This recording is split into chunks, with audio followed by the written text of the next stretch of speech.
تو یہ جو مسجد ہے اس کا نام عالی مسجد ہے. یہ تقریباً 650 سال پہلے بادشاہوں کے دور میں تعمیر کی گئی تھی. لیکن پھر 19ویں صدی میں یہ مسجد جل کر شہید ہو گئی. لیکن اسی دور میں ایک افغانی بادشاہ نے اس کو پھر سے تعمیر کروا دیا. لیکن پھر 1947 کے بعد جب کشمیر میں حالات خراب ہونے لگے تو لوگوں نے دھیرے دھیرے اس مسجد میں نماز پڑھنا بند کر دیا. دھیرے دھیرے لوگوں نے اس مسجد میں آنا بند کر دیا، جس کی وجہ سے کیا ہوا کہ یہ مسجد کھنڈر میں تبدیل ہو گئی. 2008 تک یہ مسجد کھنڈر نما شکل میں ہی رہی، جس کی وجہ سے بہت ساری افواہیں اٹھنے لگی.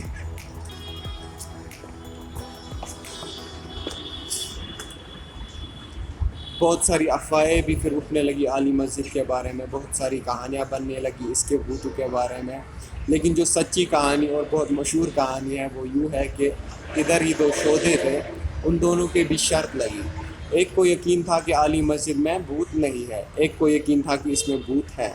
تو دونوں نے شرط لگائی کہ جس کو یقین ہے عالی مسجد میں بھوت نہیں ہے وہ رات کو جائے گا عالی مسجد میں اور جا کے دکھائے گا. اگر بھوت ہوں گے تو وہ مر جائے گا، نہیں ہوں گے تو واپس آ جائے گا. لیکن پھر دونوں نے سوچا اگر وہ گیا ہی نہیں تو کیسے پتہ چلے گا. تو انہوں نے ڈیسائیڈ کیا کہ جب وہ رات کو جائے گا وہ وہاں پر چھوٹی سی لکڑی زمین میں گھسا کے آئے گا.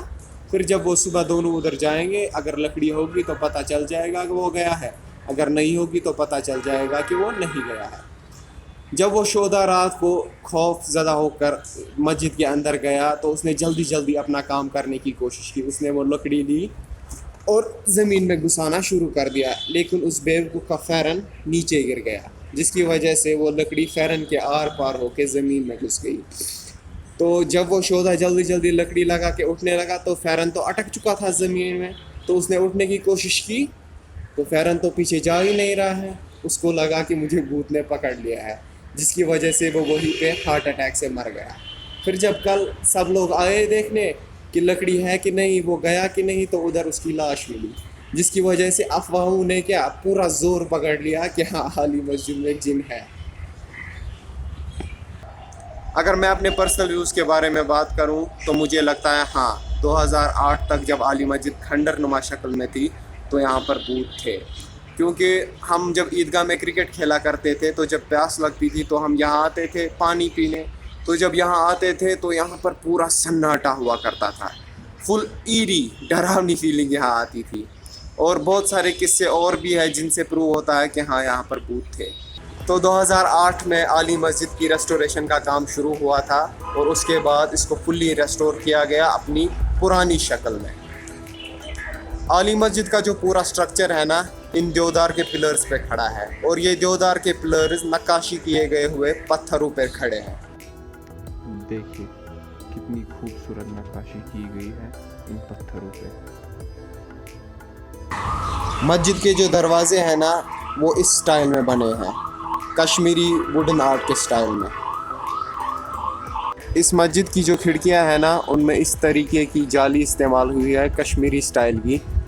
اس کی وجہ سے نا اس کی کھڑکیاں مجھے بہت پسند آتی ہے اور بہت خوبصورت بھی لگتی ہے.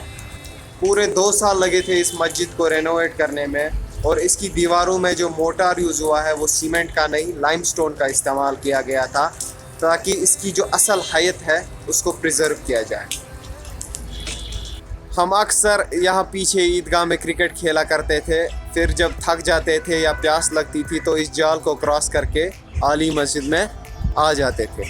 یہ مسجد کی مین انٹرنس ہے اور اس کے اندر جاتے ہی آپ کو احساس ہوگا کہ وقت کا زور یہاں کمزور ہے. آپ اپنی پرانی یادوں میں کہیں کھو جائیں گے اور آپ کو احساس ہوگا کہ زندگی چاہے کتنی ہی تیز کیوں نہ ہو, ہم تو دھیمے ہو سکتے ہیں.